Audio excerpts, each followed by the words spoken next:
Hi guys, எல்லாருக்கும் வணக்கம். So welcome to my channel. என்ன பார்க்க போகிறோம் அப்படின்னு கேட்டிங்கன்னா வந்துட்டு சிவகாசி படம். சிவகாசி படம் வந்துட்டு இப்போ ரீரிலீஸ் பண்ணியிருந்தாங்க. பேரரசு சார் வந்துட்டு கூட சொல்லியிருந்தாரு என்ன அப்படின்னா வந்துட்டு இந்த படம் ரிலீஸ் ஆகும்போது நான் வந்துட்டு இவ்வளோ சந்தோஷப்படலை, பட் ஆனால் வந்துட்டு இப்போ இந்த ரீரிலீஸ் வந்து நான் ரொம்ப ஹாப்பியாக இருக்கேன் அப்படி மாதிரி சில விஷயங்களை அவர் சொல்லியிருந்தாரு. சிவகாசி வந்து இப்போ எனக்குன்னு ரீலீஸ் மாதிரி தெரில, இதுவே மெயின் ரிலீஸ் மாதிரியே இருக்குது. அந்தளவுக்கு மக்கள் கொண்டாடுறாங்க. நான் வந்து ரிலீஸ் அன்னைக்கு 2005 போய் தேவி தேட்டர்லாம் பார்த்தேன். அன்னைக்கு பார்த்தோட இன்றைக்கி பல மடங்கு ரசிகர்களோட ஆதரவும் அவருடைய ஆர்ப்பரிப்பு, பரபரப்பு, கொண்டாட்டம் எல்லாம் அவ்வளோ பல மடங்கு இருக்குது. அதுக்கு காரணம் இருக்குது. இந்த படங்கள் வந்துட்டு இந்த டைம்ல கனெக்ட் ஆகுறதுக்கு நிறைய விஷயங்கள் இருக்குது. ஸோ அது மட்டும் இல்லாமல் வந்து இந்த படத்தை பற்றி நிறைய பேச போகிறோம். ஸோ வாங்க நாம வீடியோக்குள்ள போகலாம்.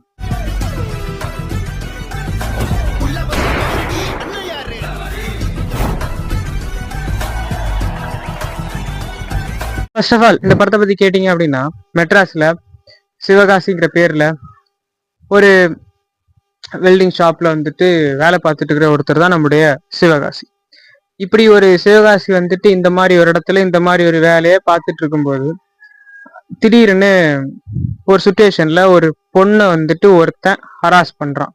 லைக் உடம்போட உடம்பு டச் பண்ற மாதிரி ஏதோ பண்றான். அந்த பொண்ணு இந்த பையனை வந்துட்டு வெளுத்து கட்டுதுன்னு சொல்லலாம். ஸோ அப்படி வெளுத்து கட்டும் போது அந்த இடத்துல இவர் போய் சால்வ் பண்றாரு, அந்த மேட்டர் சால்வ் பண்றாரு. அப்ப இருக்கிற ஜெனரேஷன்ஸ் ஆஃப் அந்த புத்திக்கு வந்துட்டு அங்க என்ன பண்ணிருக்காங்க அப்படின்னா, இது என்னது, இது என்ன ட்ரெஸ்ஸு, இது என்ன, இது என்னது அப்படி மாதிரி என்னதுங்கிற புரிஞ்சுக்கோங்க ட்ரெஸ்ஸை பத்தி. ஸோ அப்படி அந்த படத்துல வந்துட்டு ட்ரெஸ்ஸை பத்தி நிறைய விஷயங்கள் பேசியிருப்பாங்க. ஒரு சாரி கட்டிட்டு அடக்க உடக்கமா வந்தீங்கன்னா வந்துட்டு கண்டிப்பா இந்த பசங்க எல்லாம் வந்து கையெடுத்து கும்பிடுவாங்க, மகாலட்சுமி ரோட்ல நடந்து வருது அப்படின்னு சொல்லியிருப்பாரு. ஸோ அது உண்மைதான். பட் ஆனா வந்துட்டு அதுக்காக ட்ரெஸ் தான் பிரச்சனை அப்படின்னு கேட்டா அப்படிலாம் கிடையாது. இங்க உடம்ப தேய்க்கணும் அப்படிங்கிறதுக்கு வர வந்துட்டு எப்படி ட்ரெஸ் போட்டிருந்தாலும் அவன் வேலையை பார்த்து தான் தீருவான். ஸோ பசங்க சரியா இருக்கணும் அப்படிங்கிறது இந்த ஜெனரேஷன்ஸ் ஆஃப் புரிதல் அப்படின்னு நான் சொல்லுவேன்.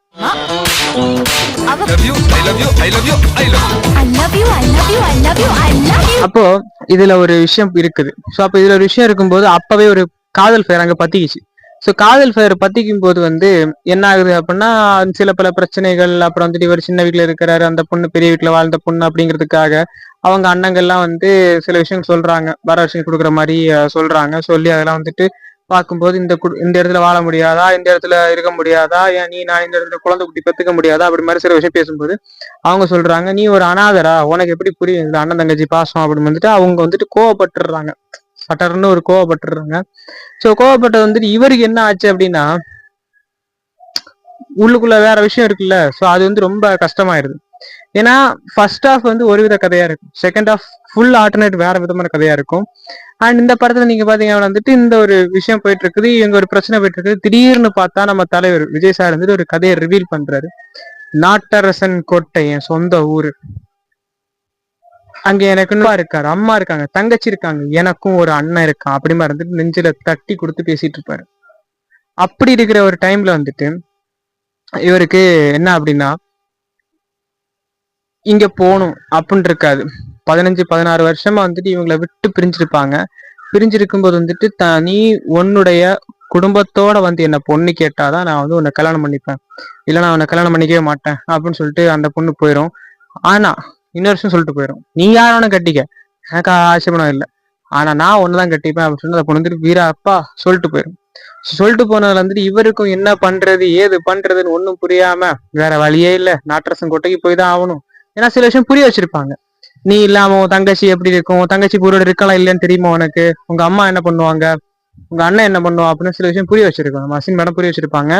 ஸோ அதுக்காக தன்னுடைய லவ்வர் சொன்ன காரணத்துக்காக அதை தேடி தன்னுடைய குடும்பத்தை வந்துட்டு பாத்துக்கிறதுக்காக போவாரு. போயிட்டு அங்க போய் பார்த்தா அங்க இன்னும் மகா கொடுமையா இருக்கும். அதெல்லாம் அவங்களுக்கே பார்த்துருந்தா தெரிஞ்சிருக்கும், சிவாசி படம் பார்த்தவங்களுக்கு. தன்னுடைய அம்மாவோட நிலைமை, தன்னோட தங்கச்சியோட நிலைமை, எப்படி வாழ வேண்டியவங்க அப்படின்னு இருக்கிற ஒரு டைம்ல வந்து என்னுடைய அப்பா வந்து எப்படி இறந்தாரு. ஸோ இதெல்லாம் வந்து நிறைய விஷயங்கள் அங்க சொல்லியிருப்பாங்க. அதெல்லாம் பார்க்கும்போது நமக்கே வந்துட்டு ஒரு மாதிரி அழுகையா வரும். ஸோ அந்த அந்த அளவுக்கு வந்துட்டு இந்த படத்துல ஏகப்பட்ட சீக்வன்ஸ் இருக்குது. திரும்பி வரணும்னா மண்ணுக்குள்ளது முளைச்சுதான் வரணும். சரி, இதெல்லாம் ஒரு பக்கம் போயிட்டு இருக்கும்போது வந்துட்டு தன்னுடைய தன்னுடைய தங்கச்சியை வந்துட்டு ஒரு இடத்துல உட்கார வச்சுட்டு நான் வந்து போய் நிப்பேன்டா நான் உன் அண்ணன் அப்படின்ட்டு. என்னுடைய அம்மா மகாராணி மாதிரி வாழ்ந்து என் அம்மா வந்துட்டு திரும்பாதே கோட்டையில உட்கார வச்சுட்டு போய் நிப்பேன்டா நான் தான் உன் பையன் அப்படின்ட்டு அப்படின்னு தன்னுடைய ஃப்ரெண்ட்ஸ் எல்லாம் சவால் விட்டுட்டு இருப்பாரு.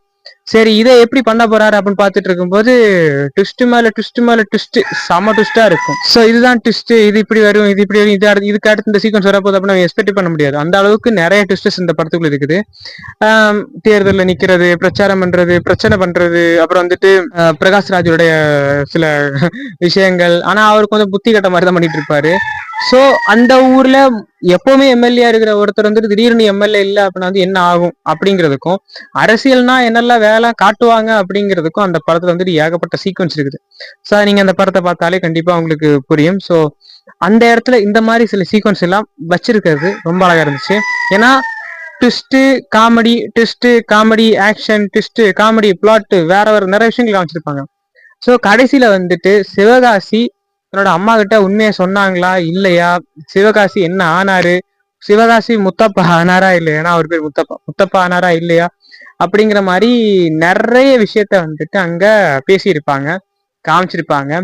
சோ எனக்கு ரொம்ப பிடிச்ச ஒரு படம். பகை உனக்கும் எனக்கும், இதுல நடுவுல பெத்தவங்க மேல பெரியவங்க மேல கைய வச்ச. அது மட்டும் இல்லாம வந்துட்டு விஜய் சார் அந்த இன்டர்வல் சீக்வன்ஸ் டைம் நினைக்கிறேன். ஸோ அந்த டைம்ல வந்துட்டு தன்னோட அம்மாவை பார்க்க போகும்போது அங்க உட்காந்துட்டு தன் மாட்டு தொழுதுல தன்னோட அம்மா வந்துட்டு ஒரு மாதிரி கிழிஞ்ச செயலோட இருக்கிறத பார்த்துட்டு இவங்க அழுவாங்க. அங்கேயே உடஞ்சிட்டு அழும்போது லைக் வந்து அவங்க அம்மா அவங்களுடைய கதையை சொல்றப்போ நம்மளால ஒரு ஒண்ணுமே பண்ண முடியலையா அப்படி மாதிரி இருந்துட்டு விஜய் சார் அங்க உடஞ்சு அழுறத பார்க்கும்போது கண்டிப்பா அந்த படத்தை ஃபர்ஸ்ட் டைம் பார்த்து எல்லாருமே அழுதுருப்பாங்க, நான் அடிச்சு சொல்லுவேன். ஏன்னா அந்த சீன் வந்துட்டு அவ்வளோ இம்பாக்டபிளான ஒரு சீன். அது மட்டும் இல்லாம வந்துட்டு தன்னுடைய தங்கச்சியோட நிலைமையை பார்க்கும்போது கொஞ்சம் அது பெருசா எல்லாம் இம்பாக்ட் இருக்குன்னு தெரியல. தங்கச்சி இல்லாதவங்களுக்கு, தங்கச்சி இருக்கிறவங்களுக்கு கொஞ்சம் ஒரு இம்பாக்டா இருக்கும். பட் எனக்கு அதை பார்க்கும்போது பெருசா ஒன்றும் தோணல. ஆனா அம்மாவோட சீக்வன்ஸ் பார்க்கும்போது உண்மையிலே நானே எத்தனை வாட்டி பார்த்தாலும் அழுவேன் நானு. அந்த அளவுக்கு ஒரு இம்பாக்டபிளான ஒரு சீன் தான் அந்த ஒரு இடத்துல வர ஒரு பிளாட். அப்ப அவங்க சொல்லுவாங்க, யார் பத்த பிள்ளையோ தெரியல, ஆனா என் கதையை கேட்டு எனக்காக அழுவுற, நீ நல்லா இருக்கணும்யா அப்படின்னு சொல்லிட்டு அந்த மாதிரி விஷயம் பண்ணிட்டு போகும்போது இந்த ஒரு சவால் எல்லாம் நடந்துட்டு கடைசியில தன்னோட தங்கச்சி தன்னோட அம்மாவே வந்துட்டு அந்த இடத்துல உட்கார வைக்கிறதுக்கு என்னெல்லாம் பண்ண முடியுமோ எல்லாம் பண்ணுவாரு. ஸோ இந்த படம் வந்துட்டு அந்த அளவுக்கு ஒரு மாதிரி சூப்பரா இருக்கும். அண்ட் இதுல வேற என்ன அப்படின்னா வந்துட்டு இந்த படம் இப்ப ஏன் ரிலீஸ் பண்ணாங்க அப்படிங்கிறது எனக்கு சத்தியமா தெரியல. பட் ஆனா ரீரிலீஸ் பண்ணது வந்துட்டு உண்மையிலே ஒரு சூப்பரான ஒரு டைமிங்ல ரிலீஸ் பண்ணியிருக்கிறாங்க. ஸோ அது எனக்கு ரொம்ப பிடிச்சிருக்குது. அண்ட் என்னோட ஒரு ஒப்பீனியன் என்ன அப்படின்னா வந்துட்டு இந்த படத்தை எல்லாருமே எடுத்துக்கணும். தியேட்டர்ல அந்த கில்லி படம் ஓடின மாதிரி எல்லாருமே எடுத்து ஓட்டினீங்கன்னா கண்டிப்பா இந்த படம் வந்துட்டு பெரிய பெரிய சக்சஸ் கொடுக்கும். அண்ட் அது மட்டும் இல்லாம வந்துட்டு மக்கள் வருவாங்க பாக்குறதுக்கு, ஏன்னா அந்த அளவுக்கு நல்ல ஒரு படம். ஸோ ட்ரை பண்ணி பாருங்க, தியேட்டர்ல இப்போ ஓடிட்டு இருக்குது, மஸ்ட் ட்ரை.